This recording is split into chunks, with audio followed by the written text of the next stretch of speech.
Fala galera, aqui é o seu amigo Cleverson de novo e hoje a gente vai discutir o TIRADS. O White Paper de 2017 acaba de ser lançado pelo Colégio Americano de Radiologia, em que eles dão as novas orientações para aquelas pessoas que querem descrever os nódulos ultrassonográficos da tireoide de acordo com os requisitos do Colégio Americano, que eles chamam justamente por esse nome de TIRADS. Em primeiro lugar, vamos fazer uma discussão mais ampla e depois a gente vai se aprofundar exatamente no que eles descrevem. Primeiro, a gente tem que entender por que existe mais um RADS dedicado a um órgão específico. O original todo mundo sabe que é o BIRADS, é aquele que originou todos os outros depois. Nós já vimos que para o fígado existe também o LIRADS, para o pulmão existe o LURADS, para a próstata existe o PIRADS e vários outros.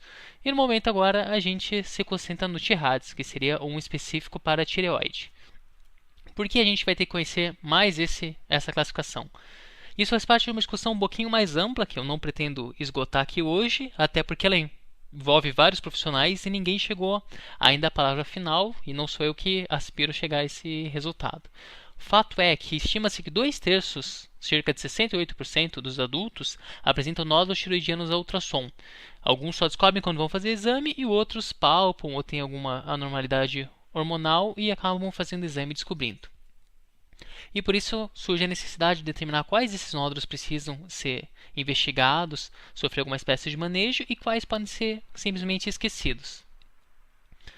Isso é muito forte na literatura americana, porque eles perceberam que a maior parte dos nódulos são benignos. Então, no primeiro momento, no advento do ultrassom, um grande número de nódulos acabou sendo funcionado e foi visto que o diagnóstico de câncer nem sempre era feito, e mesmo quando era feito, aparentemente esse diagnóstico não trazia nenhum tipo de consequência.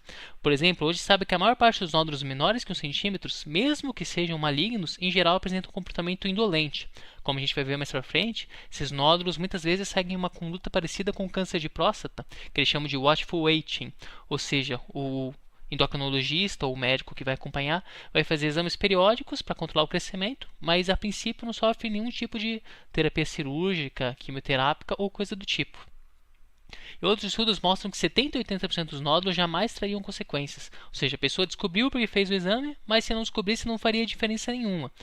E mesmo aqueles que apresentam de fato câncer de tireoide, estima-se que a maior parte dos subtipos tem um prognóstico relativamente favorável, principalmente o subtipo papilífero, que é o mais comum. Estima-se que a sobrevida em 30 anos, veja bem, 30 anos e não 5 anos, como a maioria dos cânceres que a gente vê, chega próximo de 90%. Então isso é uma discussão muito grande na literatura. Até que ponto vale a pena fazer rastreamento para câncer de tireoide? Até que ponto os nódulos que são descobertos devem ser puncionados, os nódulos que são puncionados devem ser manejados e assim sucessivamente. Para quem quiser se aprofundar, eu recomendo esse autor que está ali no canto e também o Rumack de ultrassonografia, tem uma discussão bastante interessante. Primeira coisa que eles já nos falam nesse white paper é que ele não é a palavra final. Ele é apenas mais um dos guidelines que tenta resolver essa questão, evitar punções necessárias e as consequências que eles trazem, gastos para o sistema público de saúde, ansiedade dos pacientes e tudo mais. O resultado desse artigo é um consenso de profissionais que começou lá em 2015, mas ele não é o único. Existem outras referências bibliográficas, principalmente os papéis da ATA, que é a Academia Americana de Tireoide, e a KSTR, que é a Academia Sul-Coreana de Estudos da Tireoide. Abro um parênteses aqui, porque o pessoal da Coreia do Sul é bastante forte em termos de publicação de câncer de tireoide. Eles têm uma epidemiologia bastante característica lá, e isso proporcionou com que eles fizessem guidelines que são seguidos em muitos lugares do mundo. Porém, no final das contas, a decisão da conduta é individual. O médico, junto com o seu paciente, vai decidir. Pode até deixar de lado alguma coisa que seja descrita nesse ou em outro guideline, porque o médico e o paciente decidem se vão investir na investigação de um nódulo ou não. A classificação atual do TIRADS divide em 5 categorias, que vão de 1 a 5. Portanto, é um pouco diferente do BIRADS que a gente já conhece e também bastante diferente do LIRADS. Categoria TIRADS 1 é benigno, categoria TIRADS 2 é não suspeito, TIRADS 3 levemente suspeito, 4 moderadamente suspeito e 5 altamente suspeito. Há uns tempos atrás existia a categoria 0, que era uma tireoide normal, mas hoje em dia ela não existe mais. 1 e 2, por serem benignos, não são submetidos a PAF. 3, 4 e 5, em geral, o tamanho vai determinar se você vai fazer uma punção desse nódulo ou não. Para chegar numa dessas características, todo o nódulo vai ser analisado de acordo com um sistema de pontuação, de acordo com 5 características. Essa é a visão geral do white paper. Está bem pequenininho aqui, justamente porque não é para vocês lerem, porque a gente vai dissecar ele daqui para frente. A elastografia está com uma carinha triste aqui no canto, porque eles falam que por mais que seja uma técnica promissora, e tem muitos estudos aí tentando correlacionar aspectos da elastografia com a probabilidade de malignidade, ainda não tem nada de muito sólido, portanto não foi incluído aqui. E o Doppler está com uma carinha mais triste ainda, porque foi visto que aquilo que se dizia antigamente sobre o Doppler, termos de vascularização mais periférica ou mais central, hoje em dia não é tão mais valorizado assim.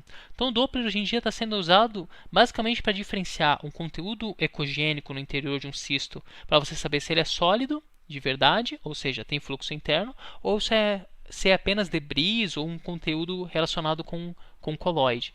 Então o Doppler está praticamente relegado a essa função hoje em dia no ultrassom de tireoide. Aquela manifestação que dizia antigamente que periférico falava mais a favor de benignidade, central mais a favor de malignidade, não é uma relação forte e, portanto, nem é citada mais na atual classificação do T-RADS. Para quem gosta de números, aqui a gente tem a probabilidade de malignidade de acordo com cada categoria. T-RADS 1 seria menos de 2%, o T-RADS 2 também menos de 2%. Categoria 3 seria algo ao redor de 5%. 4 entre 5 a 20% e T-RADS 5 mais de 20% de malignidade. Um intervalo bastante grande, então, desde 20 a 100% de malignidade, bem diferente do BIRADS 5, quando a gente coloca que tem mais de 95% de chance daquilo representar um achado maligno.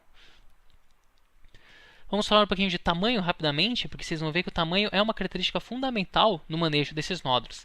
Existem limiares que são determinados no white paper, que determinam a partir de que ponto você vai acompanhar e de que a partir de que ponto você vai puncionar um determinado nódulo. Para cada categoria existe um número específico. Abaixo do limite inferior, você não precisa nem acompanhar, o paciente pode esquecer que aquele nódulo existe, não precisa nem ficar fazendo exame de acompanhamento. Nódulos entre o limite inferior e o limite superior devem ser acompanhados e acima de um determinado limite superior devem ser puncionados.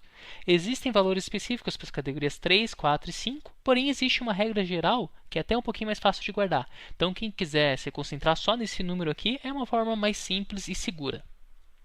A regra é que todo nódulo com mais de 2,5 cm de tamanho tem que ser puncionado, tenha ele características benignas ou não. Então, mesmo que o nódulo tenha características benignas, se tiver mais que 25 mm, ele tem que ser puncionado para descartar a malignidade. Agora, se o nódulo tem características suspeitas, características que fazem a gente pensar em malignidade, esse limiar cai para 10 mm, 1 cm. Então, um nódulo maior ou igual a 1 cm com características malignas deve ser puncionado. Se não tem características malignas, acima de 2,5 cm. Nas próximas aulas a gente vai entender melhor como são essas características. Esses números não são arbitrários. Existem estudos que o próprio white paper cita, mostrando que a partir de 2 centímetros é quando você observa o maior risco de disseminação, e a partir de 3 centímetros que começa a crescer a curva de mortalidade quando você pega nódulos especificamente malignos. E um achado curioso é que geralmente quando você compara as peças da patologia, os produtos de tireoidectomia, com as medidas da ecografia, geralmente o ecografista tende a superestimar. Então quando a gente mede 30, 32 milímetros, às vezes acaba sendo até menos na peça cirúrgica. Mas esses números foram selecionados porque é quando começa a haver uma maior predição de disseminação local e relação com a mortalidade. E por fim, os critérios que a gente vai analisar no T-RADS. A composição do nódulo, sua ecogenicidade, seu formato, suas margens e a presença de focos ecogênicos internos, colocando pontuações em cada uma dessas categorias que a gente vai conseguir enquadrar ele numa das 5 categorias finais. Mas isso é um assunto para a próxima aula. Continuem atentos. Muito obrigado.